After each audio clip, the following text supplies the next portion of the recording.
Hello dear viewers, I am Jen. It's story time. Commander Vrelnax had seen 300 cycles of war. 300. His exoskeleton bore the scars of 17 major campaigns, 4 assassination attempts, and one particularly embarrassing incident involving a plasma grenade and what he'd thought was the latrine. The Galactic Council called him a legend. His enemies called him nightmare fuel. His therapist called him a work in progress. But nothing, absolutely nothing, had prepared him for this moment. So wait, he chittered, his mandibles clicking in that particular way that meant his brain was struggling to process information. You're telling me that humans fought an entire war over a bucket? Lieutenant Marcus Webb, the human liaison officer assigned to the GCS Eternal Vigilance, grinned that unsettling way humans did when they were about to make someone's day significantly worse. Oh no, Commander, not just any bucket. The War of the Bucket was fought over a wooden bucket that some guys from Bologna stole from a well in Modena. Vrelnax's primary eyes narrowed while his secondary eyes widened, an expression that his species only made when confronting something profoundly stupid. And how many casualties? Few thousand, give or take. The commander's breathing spiracles wheezed. He'd been doing this a lot lately, ever since the humans joined the Galactic Council 6 months ago. His medical officer said it was stress. Vrelnax said it was justified. They were sitting in the observation deck because apparently humans needed to hang out during off-duty hours, which was already weird. Most species just went into stasis pods or meditated on the infinite void. But humans? They gathered in groups and told stories. Stories that were giving Vrelnax what he suspected was the alien equivalent of a migraine. Marcus, Vrelnax said, using the human's first name because humans got all weird and formal when you used their full designations. I have commanded fleets in the Scorus Nebula. I have stared down a Krellian death swarm with nothing but a broken plasma rifle and what you would call audacity. I once negotiated a ceasefire while actively bleeding out from 7 different wounds. Hardcore, Marcus nodded approvingly. So please explain to me why your species considers a bucket worth thousands of lives? Marcus leaned back, that grin getting wider. Oh no. Vrelnax knew that grin. That was the grin that preceded something that would make him question his life choices. See, Commander, that's the thing about humans. We don't really need a good reason to fight. We just need a reason. The bucket? That was just Tuesday for medieval Italy. You want to hear about the time we had a war that started because someone threw a guy out a window? No, too bad. So there's this thing called the defenestration of Prague, right? Some Protestant guys got mad at some Catholic guys, politics happened, and boom, they grabbed 2 regents and their secretary and just yeeted them out a window. Vrelnax's translator implant struggled with yeeted for a moment.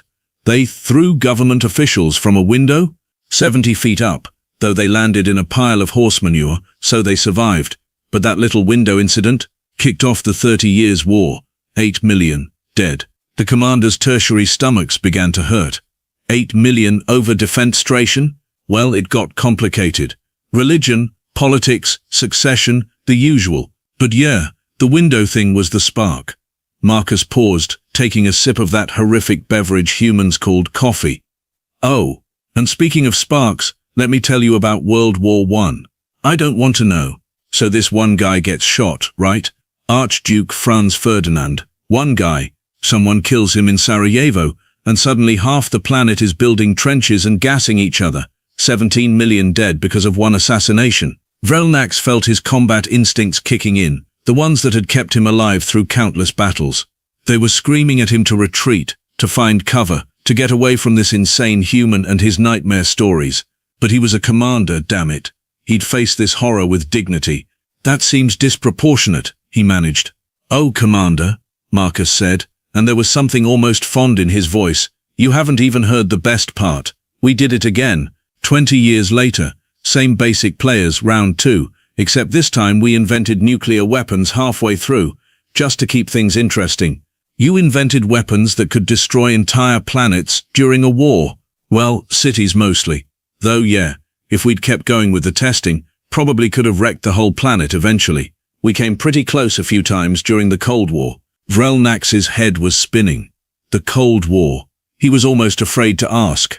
Cold War? Oh, that's what we called it when we spent 40-ish years pointing enough nukes at each other to end all life on Earth but never actually fighting directly. We just did proxy wars instead. Korea, Vietnam, Afghanistan, couple dozen others. You know, casual stuff. Casual, Vrelnax repeated flatly. I mean, compared to the world wars, yeah, only a few million dead instead of tens of millions. We're very efficient when we put our minds to it. The commander stood up abruptly, his legs feeling shaky. He needed to walk, to process, to maybe scream into the void for a while. I need to understand something, Marcus. You're telling me that humanity, a species that has only been spacefaring for 30 of your years, has spent the vast majority of your existence fighting yourselves. Oh yeah, constantly, still do actually, just smaller scale now that we've got you guys to fight alongside.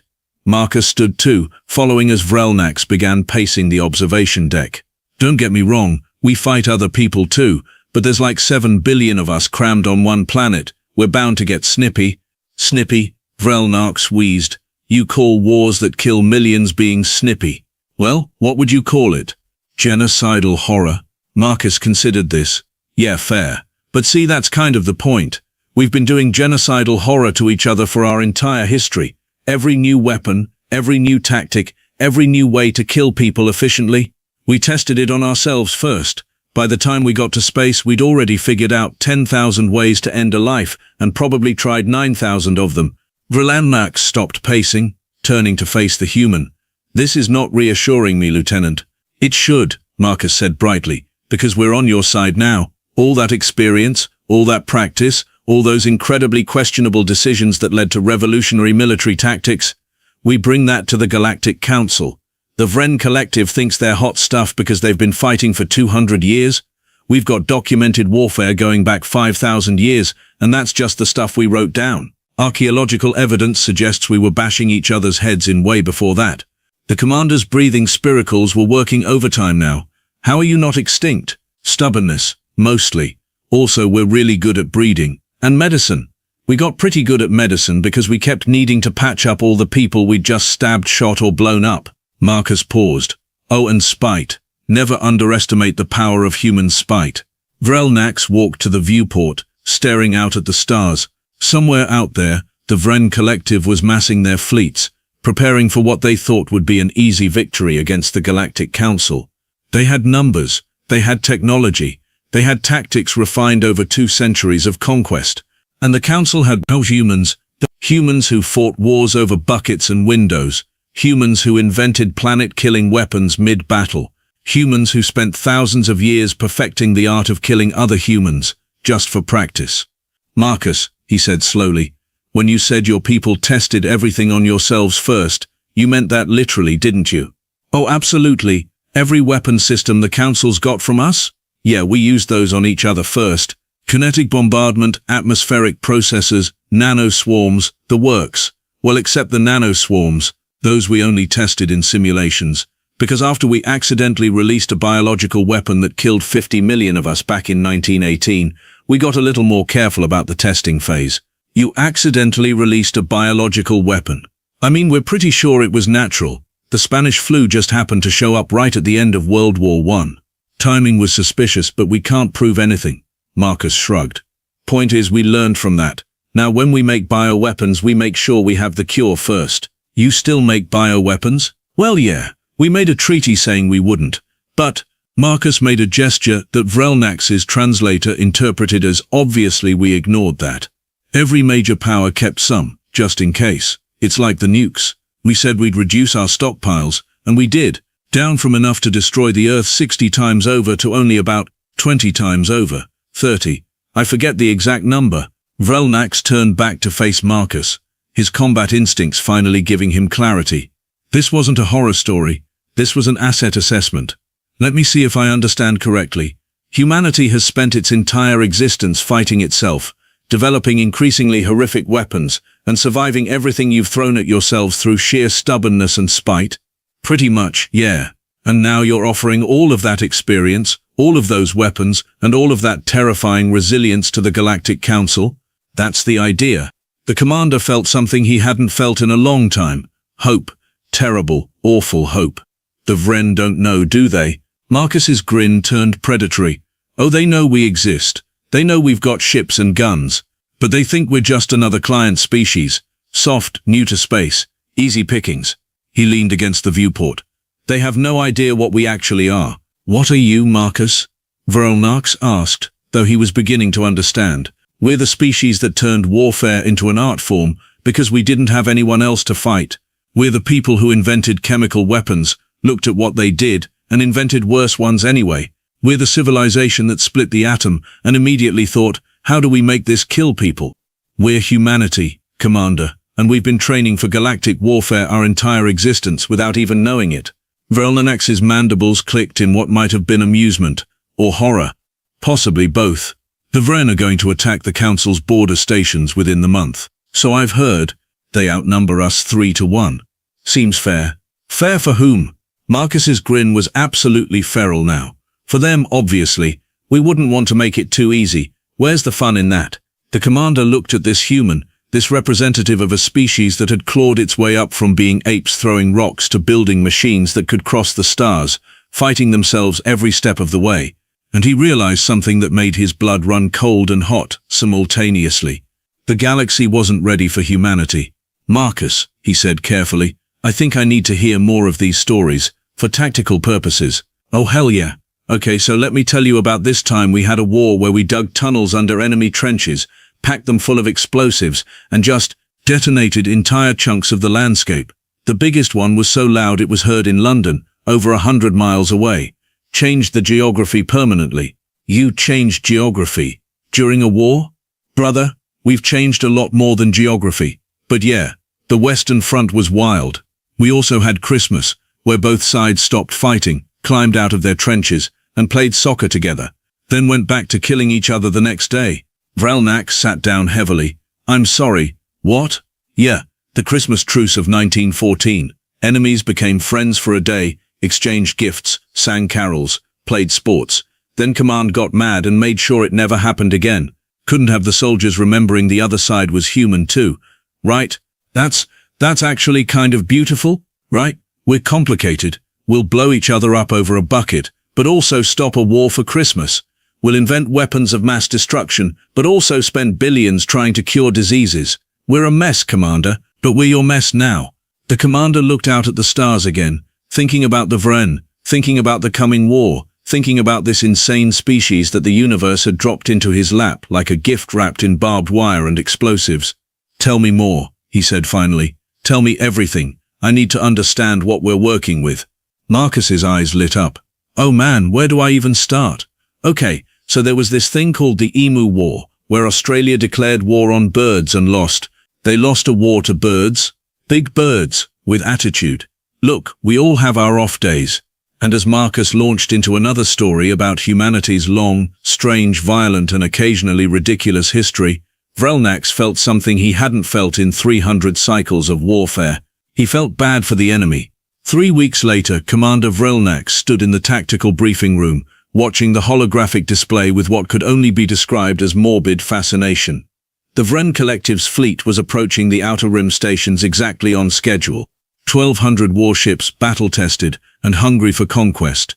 Against them, the Galactic Council's hastily assembled defense force of 400 ships, half of which were crewed by humans who had been in space for less than a generation. The other council members were panicking. Vrelnax was taking antacids, not because he was worried about losing. Oh no, he was worried about what the humans were about to do. Commander, Captain Elizabeth Park said, walking up beside him. She was the human fleet coordinator, a small woman with steel-grey hair and eyes that had seen things. Vrelnax had learned to be very careful around humans with eyes like that. We've got the preliminary battle plans ready for your approval.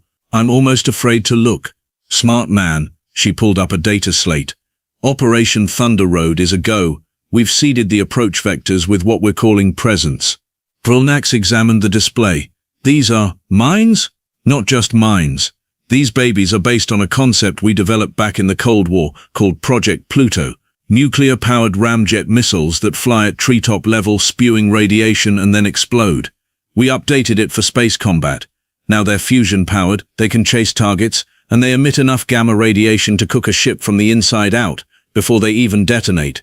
That's horrifying. Thank you, we worked really hard on making them extra awful. Park smiled. But that's just the appetizer. The main course is Operation Linebacker 2. I don't want to know. So, back in Earth's Vietnam War, We had this bombing campaign where we just absolutely saturated an area with ordnance. We're talking round-the-clock bombing runs, overwhelming enemy defenses through sheer volume of explosives. We're going to do that, but in space. Vrelanax's mandibles twitched. You cannot saturate space. It's infinite. Not if you're creative. See, we're not saturating space. We're saturating their defensive capabilities. We've done the math. The Vren point defense systems can handle approximately 450 incoming threats per ship before they start missing. So we're going to hit them with 451 each, simultaneously.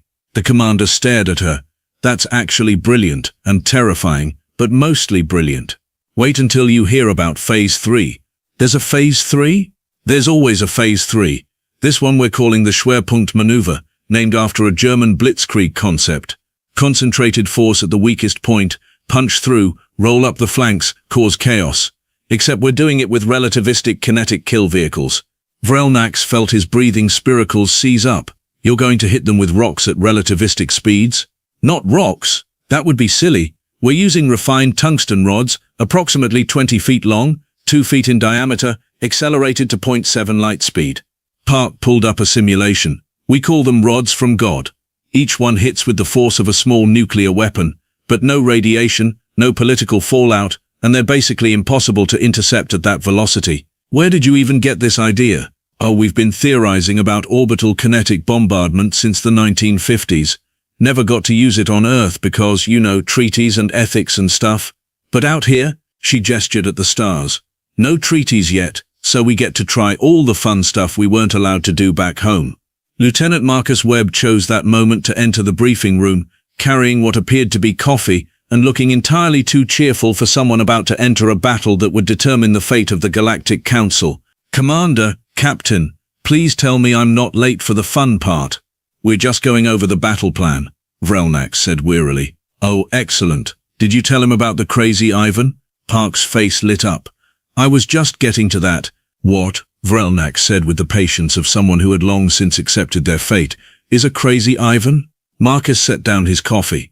So back during the Cold War, Soviet submarine captains had this thing where they'd suddenly reverse engines and turn hard to check if anyone was following them. We called it the crazy Ivan. Scared the hell out of American sub-captains because you'd be quietly tailing a Soviet boomer and suddenly it would flip around and nearly ram you. And you're planning to do this in space? With a twist, Park interjected. See, the Vren formation relies on network defensive systems. They cluster their ships for maximum overlapping coverage. Smart, usually. But we're going to have our scout ships play possum. Let the Vren think they're damaged and fleeing, lead them into a pursuit formation, and then, she made a whooshing gesture, crazy Ivan. Our battle cruisers come about from behind our scouts, and the Vren fly right into a point-blank engagement where their defensive networks don't have time to coordinate. Vrelnax pulled up a chair and sat down before his legs could give out. You're using yourselves as bait. We're using everything as bait, Marcus said happily. That's like basic human military doctrine. If it's not nailed down, it's a potential weapon or a potential bait. Sometimes both. He's not wrong, Park agreed. During World War II, we inflated entire fake armies to trick the Germans about where we'd invade. Rubber tanks, fake radio traffic, the works. We're doing the same thing here, except with hard light projections and sensor spoofing. The Vren think they're facing 400 ships. They're actually facing 400 ships plus 600 fake ones. And they won't know which is which until they start shooting. And by then, Marcus continued, they'll have committed their forces, broken their formation, and walked right into our firing solutions. It's beautiful, really. Like a ballet. A violent, explosive ballet, where everyone dies except us. The commander looked between these two humans, these representatives of a species that had somehow survived itself long enough to inflict their brand of warfare on the galaxy. How are you both so calm? Park shrugged. This is actually pretty tame compared to some of Earth's battles. We're not fighting in trenches filled with poison gas. We're not doing amphibious assaults against fortified beaches. We're not engaged in mutually assured destruction with nuclear arsenals. This is just a regular space battle with some creative tactics. Creative, Vrelnax repeated. You're going to hit them with radiation-spewing suicide missiles, overwhelm their defenses with sheer numbers, drop tungsten rods at near-light speed, and trick them into a point-blank engagement using fake ships and your own vessels as bait. When you put it that way, it sounds bad, Marcus said. It is bad. For the Vren, sure, but we're going to win. Marcus pulled up another display. Oh, and we haven't even told you about the psychological warfare component. There's psychological warfare? Park nodded enthusiastically. Oh yeah, we've been broadcasting on Vren frequencies for the past week. Music, mostly. Music. Ride of the Valkyries. Fortunate Son. The Imperial March. We've also been sending them our history. Battles we've fought. Wars we've won. Pictures of Hiroshima and Nagasaki. Footage from the World Wars. Documentation of every terrible thing we've ever done to each other. Her smile was sharp. We want them to know exactly what they're dealing with. Marcus leaned in conspiratorially. Some of their commanders are already requesting reassignment. Apparently they looked up what happened to the last people who underestimated humanity. Turns out we have a pretty consistent track record of doing terrible things to people who pick fights with us. You're terrifying them before the battle even starts. That's the idea.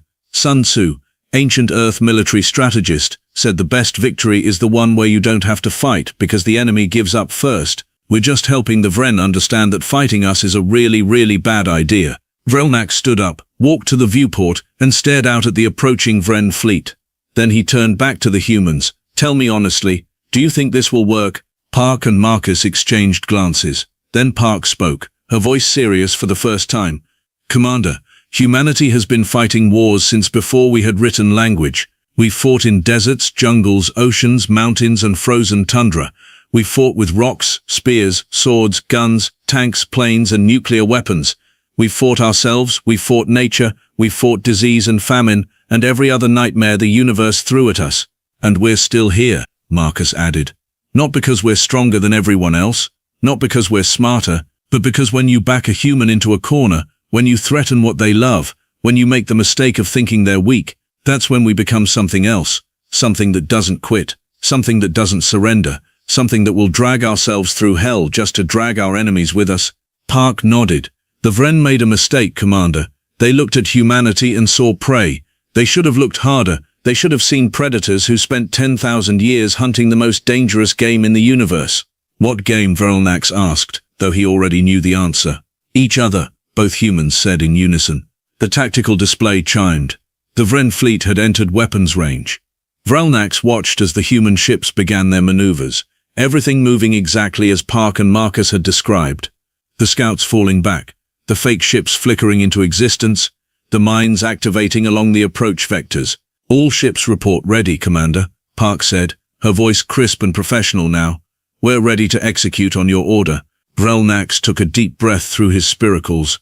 300 cycles of warfare, 300 cycles of commanding fleets, making impossible decisions, sending soldiers to their deaths, and never, not once, had he felt as confident about a battle as he did right now, because he had humans on his side. Execute Operation Thunder Road, he commanded. Show the Vren what humanity does to those who threaten the peace.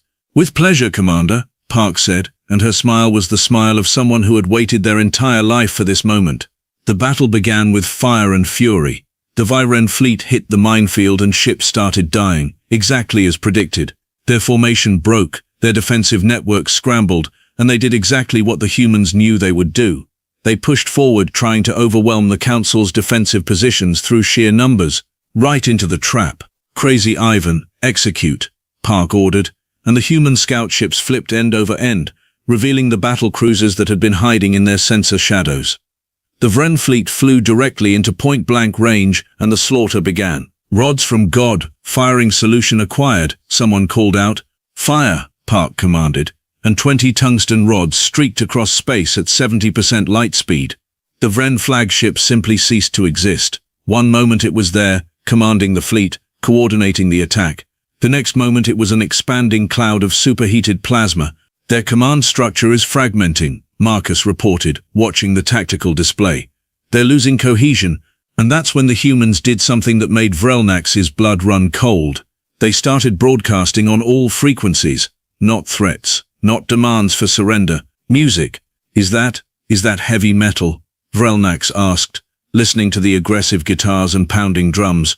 Slayer, Marcus said happily, seemed appropriate, though I voted for Sabaton. They do great war songs. The Vren fleet was in chaos now. Half their ships were destroyed, a quarter were fleeing, and the rest were trying to maintain formation against an enemy that fought like nothing they'd ever encountered. Humans' ships danced through the battlefield, taking hits that should have destroyed them, and coming back for more, coordinating attacks with a precision that spoke of countless simulations and war games. "They're requesting terms," someone shouted. "Tell them to withdraw beyond the border and never come back," Vrelnax ordered, "and tell them that if they ever threaten the Council again, humanity will introduce them to the rest of our historical military innovations. I believe we still have some concepts from a war called Korea we haven't tried yet." Park grinned. "Oh, they're going to love human wave tactics. Nothing says bad day like 10,000 infantry charging your position while bagpipes play." "You didn't even use bagpipes in Korea." "No, but we could have. That's the beauty of human warfare, Commander. We've got thousands of years of terrible ideas just waiting to be field-tested." The Vren fleet retreated, battered and broken, leaving behind the wreckage of over 800 ships. The Council's losses? 43 ships, most of them repairable. It wasn't a battle, it was a demonstration. Vrelnax slumped in his chair, watching the aftermath on the tactical display. "You did it." "We did it," Park corrected. "This was a team effort. You commanded brilliantly, the other Council species held their positions perfectly, and we just added our special brand of crazy to the mix." "Your special brand of crazy just saved the Council." Marcus walked over, still holding that damn coffee. "Commander, let me tell you something. This wasn't even close to our best work. We were holding back. We didn't use chemical weapons, biological agents, or any of the really nasty stuff. We didn't deploy any of our psychological warfare specialists. We didn't even use our cyber warfare capabilities to hack their systems and make their life support play Baby Shark on repeat." "Baby Shark? You don't want to know. Trust me." Marcus took a sip of coffee. "Point is, we won this battle using maybe 20% of our accumulated military knowledge. The Vren have no idea how lucky they are that we're on the Council's side and following your rules about proportional response." Vrelnax looked at this human, this creature from a world that had forged itself in the fires of constant warfare, and felt a profound sense of gratitude mixed with existential dread. "Marcus, I need to ask you something." "Shoot." "Why? Why did humanity spend so long fighting itself?" Marcus was quiet for a moment, staring out at the stars. "Honestly, I think we were practicing, getting ready. Evolution didn't give us claws or venom or natural armor. It gave us brains and thumbs and an absolute refusal to quit. So we fought. We fought everything. We fought nature. We fought each other. We fought disease and disaster and death itself. And every fight made us stronger, smarter, more adaptable." He turned to look at Vrelnax. "We didn't know there were aliens out here. We didn't know there would be a galactic council that needed defending. But somewhere, somehow, humanity was getting ready. Preparing for the day when we'd step out into the galaxy and find out we weren't alone. And when that day came, we wanted to be ready to protect our friends and terrify our enemies." "You've certainly accomplished the latter," Vrelnax said dryly. "Just wait until you see what we do to our friends," Park added. "We're planning a joint training exercise next month. It's going to be fun. I'm terrified already." "As you should be." Marcus clapped him on the shoulder, a gesture Vrelnax had learned meant affection among humans. "But hey, at least we're on your side, right?" Vrelnax looked at the tactical display one more time, at the fleeing Vren ships, at the victorious Council fleet, at the humans who had turned the tide of battle, with tactics pulled from their violent, chaotic, brilliant history. "Yes," he said finally, "at least you're on our side." And somewhere in the back of his mind he made a note to himself. Never, ever, under any circumstances, give humanity a reason to treat the Council as an enemy. Because if humans fought this hard for their friends, he could only imagine what they'd do to their enemies. Actually, no, he didn't want to imagine it. He'd heard enough horror stories to last several lifetimes. "Marcus," he said, "no more war stories, please." "Oh, come on. I haven't even told you about the time we fought a war over a pig, or the war that lasted 38 minutes, or the war where both sides were so bad at fighting that more people died from disease than combat." Vrelnax walked away, Marcus's cheerful voice following him down the corridor, listing off more absurd conflicts from humanity's bizarre history. 300 cycles of warfare, he thought, and in 3 weeks humans had taught him more about combat than he'd learned in his entire career. He was definitely going to need more antacids. The end. If you enjoyed the state of humanity's terrifying military history, shocking galaxy, Smash that like button and subscribe for more epic HFI stories. Drop a comment telling us your favorite historical war moment. New stories every day.